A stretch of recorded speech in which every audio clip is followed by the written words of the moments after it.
नमस्ते class. Good morning to all of you. और आज हम लोग पढ़ेंगे नेक्स्ट टॉपिक को, जो कि मतलब रिवेन्यू फॉर द कंपनी के बाद का जो नेक्स्ट टॉपिक है उसको हम लोग पढ़ेंगे।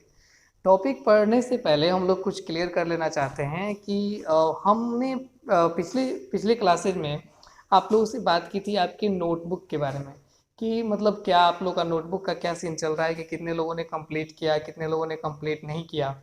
तो आप सभी, उम्मीद है कि आप सभी लोग नोटबुक कंप्लीट कर रहे होंगे। और नोटबुक कंप्लीट करना एक मतलब एक मतलब अच्छा चीज़ है कि मतलब आप अपने जो भी स्टडीज़ कर रहे हो उसको लिख कर रखो, तो उसको मतलब आप बाद में भी पढ़ो तो उसको उसमें आपकी बहुत हेल्प मिले, या फिर जब भी उसको मतलब एग्ज़ाम के लिए प्रिपेयर हो तो उससे आपको बहुत हेल्प मिले। अगर आप ऐसा नहीं कर रहे हो तो आप कहीं ना कहीं टाइम पास कर रहे हो, और टाइम पास करना क्या है कि वो सही बात नहीं है। अब मान लो कि आप कभी आपको क्लास के लिए फ़ोन दिया जाता है और आप क्लास ना करते हुए, मैंने बहुत सारे स्टूडेंट्स को ऐसे नोटिस किया है कि वो लोग अपने पेरेंट्स से ये बोल करके फ़ोन ले लेते हैं कि हमको अभी क्लास करनी है, और क्लास वो लोग करते नहीं है। एक्चुअली वो लोग सिर्फ और सिर्फ जो मतलब क्लास शुरू होता है तो वो लोग इन्वॉल्व होते हैं, और जब क्लास एंड होता है तो वो लोग इन्वॉल्व होते हैं। तो हम सभी लोग मतलब बहुत सारे जितने भी टीचर्स हैं सभी लोग ऐसे नोटिस करते हैं, सभी बातों को नोटिस करते हैं, कि आप लोग को भी देखते हैं, आप लोग को भी जानते हैं कि कौन कौन से ऐसे स्टूडेंट्स हैं जो इस तरीके से कर रहे हैं। बट ये कहीं ना कहीं बहुत ज़्यादा गलत है कि आप अपने पेरेंट्स के साथ चीट करो, आप अपने पेरेंट्स को मतलब ऐसे करो कि वो आप पे बिलीव करते हो और आप उनके बिलीव को थोड़ा सा भी ना एक मतलब उस पर अच्छा करो। ठीक है, तो ये कहीं ना कहीं बहुत गलत है। तो आप अपने अंदर एक मतलब एक सच्चाई लाइए, एक अच्छाई लाइए कि आप मतलब पढ़ रहे हो तो आप मतलब पढ़ो अच्छा से।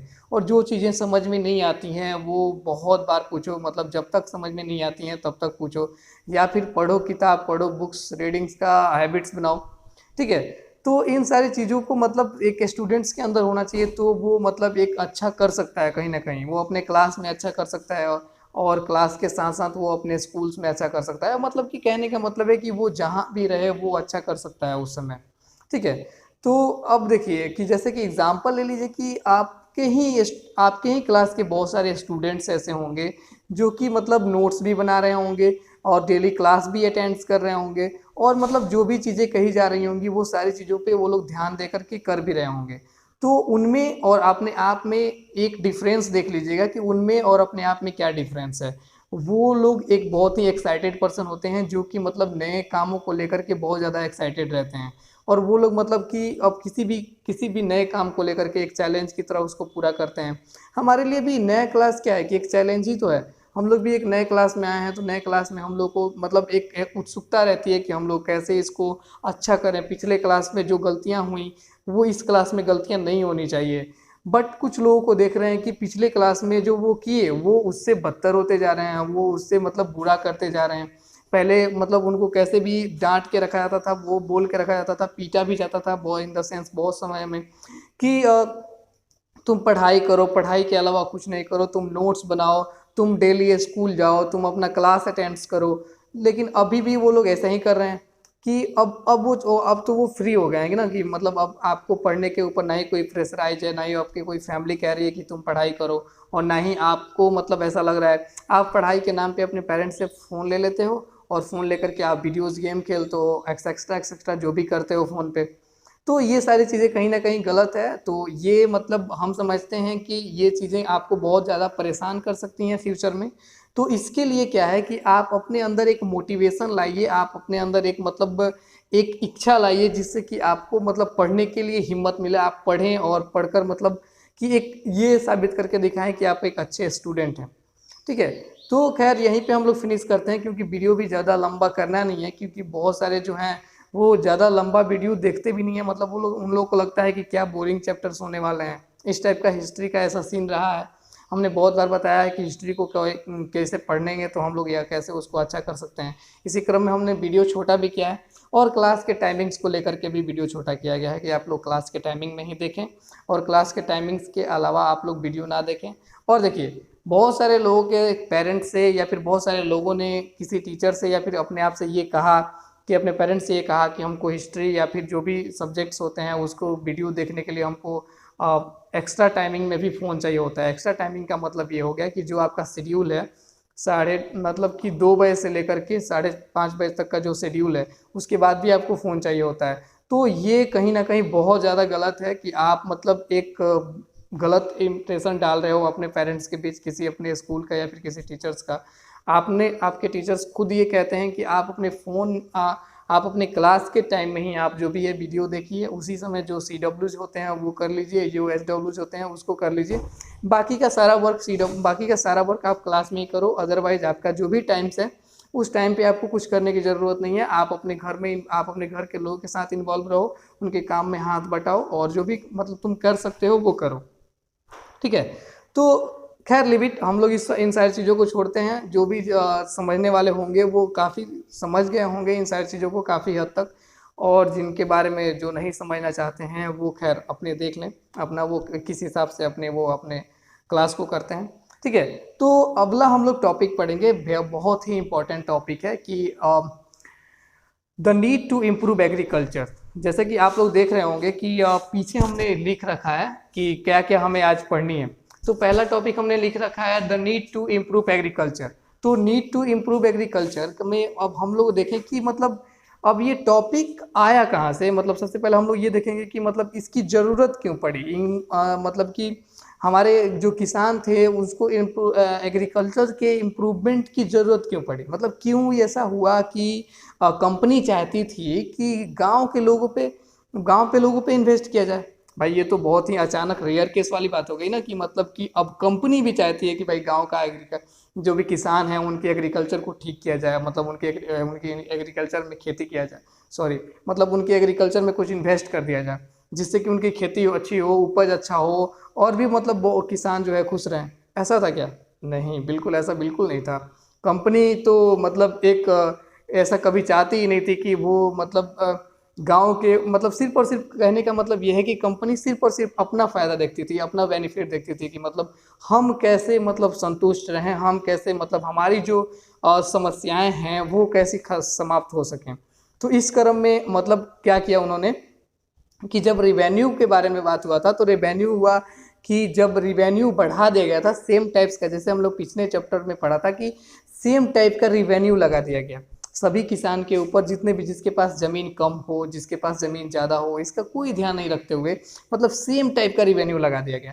तो सेम टाइप के रिवेन्यू लगाने से क्या प्रॉब्लम्स आए? प्रॉब्लम्स ये आया सेम टाइप के रिवेन्यू लगाने से कि बहुत सारे ज़मींदार मतलब बहुत सारे जिनके ज़मींदार थे, ज़मींदार को तो उस समय मतलब एक सक्षम व्यक्ति माना जाता था, उसमें एक बड़ा व्यक्ति माना जाता था कि वो ही एक मतलब गांव के जो हैं वो सर्वे सर्वा हो सकते हैं, वही एक बहुत बड़े व्यक्ति हैं, पैसे वाले हैं, ठीक है, ये करके माना जाता था। बात करते हैं किसानों की, तो किसानों के ऊपर जो ये टैक्सेज लगाए गए थे कि मतलब एक समान जैसे होते थे, तो ये काफ़ी समस्या पैदा कर दी, ठीक है। तो ये समस्या किस रूप से पैदा कर दी कि मान लीजिए कि किसी किसान के ऊपर मतलब किसी किसान के पास कम ज़मीन है और किसी के पास ज़्यादा ज़मीन है, तो ज़्यादा ज़मीन वाला तो अपना टैक्स को ईजिली पे कर सकता है, लेकिन जो जिसके पास कम ज़मीन होगा वो कैसे उस टैक्स को पे करेगा। तो जितने भी कम ज़मीन थे मतलब ज़्यादातर किसानों के पास उस समय कम ज़मीन थे। मतलब हमने देखा कि फेमाइन में 80% लोग मरे थे, तो 80% लोग के पास कम ज़मीन थे। तो हम लोग अंदाज़ा लगा सकते हैं कि कितने किसान जो थे वो मतलब सक्षम थे, कितने किसान जो थे वो मतलब ज़्यादा जिनके पास ज़मीन था, ठीक है। तो इसी का जब देखते हैं कि हम लोग किसान जो है वो अपने टैक्स को अच्छा तरह से पे नहीं कर पाते हैं, अच्छा तरह से दे नहीं पाते हैं उनको, तो एक समय क्या होता है कि वो मतलब कैसे भी करके टैक्स कलेक्ट करना चाहते हैं। तो होता ये है कि मतलब किसानों ने जो फसल लगाया है वो सारी फसल बेचने के बाद भी, मतलब ऐसा होता था पहले कि जब कम टैक्स लगाया जाता था तो किसान क्या करते थे कि अपने पास कुछ कुछ अनाज रखते थे, कुछ मतलब फसल रखते थे, जिससे कि वो अपने कुछ समय के लिए अपने जो भोजन है उसको बचा करके रखें, ठीक है। मतलब फूडिंग के लिए कुछ समय के लिए वो अपने अनाज को रखते थे, तो और उससे से जो बचता था उसको वो लोग बेच करके टैक्स देते थे, रिवेन्यू देते थे, ठीक है। तो अब क्या हो गया कि एक समय ऐसा आया कि इन्होंने अपने सारे फसल, जितने भी फसल होते थे उसके सारे अनाज को बेच दिया, और अनाज के बेचने के बाद भी कभी कभी ऐसा हुआ कि मतलब इनके पास वो नहीं रहता था कि इनके पास मतलब पूरा टैक्स पे कर सकें। ठीक है। तो पूरा टैक्स नहीं पे कर पाने के कारण क्या हुआ कि इन पे बहुत सारी यातनाएं दी गई, इनसे मतलब ज़मीन छीन लिया गया, जिनका जिनका इन पे जिन पे इनका बहुत सालों से अधिकार रहा, तो ये ज़मीन छीन लिया गया। इसी के कारण कितने लोगों ने आत्महत्या कर ली, कितने लोग मर गए। और ऐसा ही करते करते एक बहुत बड़ा फेमाइन आया, एक बहुत बड़ा भूखमरी आई, जिसमें कि बहुत सारे लोग जो हैं वो मर गए। ठीक है। तो इसी को सुधारने के लिए जो अगला टॉपिक की ज़रूरत पड़ी है, इसी को सुधारने के लिए कि खेती को सुधारा जा सके, और खेती को सुधारने के साथ साथ क्या किया जा सके कि हम अपने टैक्स को भी सुधार सकें, टैक्स को भी हम अपने ज़्यादा बढ़ा सकें, टैक्स ज़्यादा ले सकें। इसी को इम्प्रूव करने के लिए क्या किया कि अंग्रेज़ों ने ये पॉलिसी चलाई। ठीक है, एक पॉलिसी चलाई, और मतलब बहुत सारे गांव, मतलब कुछ गांव के जो सक्षम लोग थे, जो मतलब बड़े लोग थे, उनको बुला करके एक डिबेट करवाया। डिबेट में पता कि गांव के जो एग्रीकल्चर है वो कैसे बढ़ सकता है। ठीक है, उससे कैसे उससे टैक्स कलेक्ट ज़्यादा की जा सकती है, रेवेन्यू उससे ज़्यादा आ सकता है। ठीक है। तो इस क्रम में एक उन्होंने पॉलिसी लॉन्च की, जिस पॉलिसी का नाम था the permanent settlement. Permanent settlement नाम की एक पॉलिसी उन्होंने लॉन्च की। और परमानेंट सेटलमेंट में का मतलब क्या था, सबसे पहले हम लोग ये देख लेंगे कि परमानेंट सेटलमेंट पॉलिसी किसने लॉन्च की। परमानेंट सेटलमेंट लॉन्च करने वाले थे चार्ल्स कैर्नवालिस। चार्ल्स कैर्नवालिस ने परमानेंट सेटलमेंट्स को लॉन्च किया। उस समय वही गवर्नर जनरल थे। ठीक है, इसलिए उन्होंने परमानेंट सेटलमेंट लॉन्च किया। अब देखते हैं कि परमानेंट सेटलमेंट होता क्या है। तो परमानेंट सेटलमेंट एक ऐसी पॉलिसी है जिसमें कुछ फिक्स रिवेन्यू लगाए गए कुछ। ठीक है, जैसे कि कुछ फिक्स रिवेन्यू लगाने का क्या मतलब है कि कंपनी ने अब कहा, सबसे पहले हम लोग ये देख लेते हैं कि मतलब कंपनी ने ये काम किसको दिया, रिवेन्यू कलेक्ट करने का। ठीक है, तो कंपनी ने उस समय के जो राजा थे वो राजा को बुलाया और उस जो तहसीलदार थे, राजा और तहसीलदार को बुलाया, और बुला करके उन दोनों को, राजा और तहसीलदार को जमींदार बना दिया। वो अब इसलिए जमींदार, राजा और तहसीलदार को इसलिए जमींदार बना दिया क्योंकि अब कंपनी यहाँ सोचने लगी कि भाई हमें एक ऐसा व्यक्ति चाहिए जो कि इस गांव के बारे में जानता हो, इस गांव के किसानों के बारे में जानता हो, इस गांव के एग्रीकल्चर के बारे में जानता हो, और कभी भी हमें लॉस में ना ला सके। ठीक है, मतलब कि अगर कहीं टैक्स कम मिले तो वो खेती में इम्प्रूव कर सके, वो मतलब इन्वेस्ट कर सके खेती में, और हमें एक मतलब अच्छा सा टैक्स दे। ठीक है, इसलिए इन्होंने राजा और तहसीलदार को पकड़ा और इनको जमींदार बना दिया। जमींदार बनाने के पीछे हम लोग रीजन देख चुके हैं कि क्या रीजन था, कि मतलब टैक्स ज़्यादा आ सके। और इस क्रम में क्या हुआ कि जमींदार को ये बता दिया गया कि अब एक फिक्स सेटलमेंट के हिसाब से ही टैक्स लिया जाएगा। फिक्स सेटलमेंट्स के परमानेंट सेटलमेंट के हिसाब से ही एक टैक्स लिया जाएगा। परमानेंट सेटलमेंट क्या होता है कि अब मान लीजिए कि कंपनी ने कहा कि अब हमें सिर्फ और सिर्फ 500 रुपये चाहिए, 500 रुपये चाहिए, और ज़मींदार को कहा कि आप ये 500 रुपये हमें दे दो, और आप कहीं से भी लाओ अपने गांव में, मतलब कि आपका ये, हमको ये पता नहीं है कि आप कैसे वसूल करोगे, कैसे लाओगे, कितना टैक्स मिलता है आपको, लेकिन हमको 500 रुपया फिक्स चाहिए तो चाहिए। ठीक है, तो जमींदार बहुत सारे जमींदार क्या हुए कि और उस समय ये भी बताया गया, कंपनी ने बताया कि अगर कोई भी व्यक्ति और कोई भी जमींदार जो है वो इस सेटलमेंट को नहीं दे पाता है, अगर वो 500 रुपया फिक्स जो मनी है, जैसे कि हम एक एग्जांपल से छोटा सा समझ लेते हैं कि मान लीजिए कि जमींदार जो हैं वो कुल मिला करके 1000 रुपया कलेक्ट करते हैं। ठीक है, 1000 रुपया कलेक्ट करते हैं, तो जिसमें से 500 रुपया वो सेटलमेंट मांगती है और 500 रुपये कंपनी सेटलमेंट मांगती है। 500 रुपया उनके देने के बाद 500 जो बचता है उससे वो खेती में कुछ इन्वेस्ट करते हैं जिससे कि फसल अच्छा हो सके।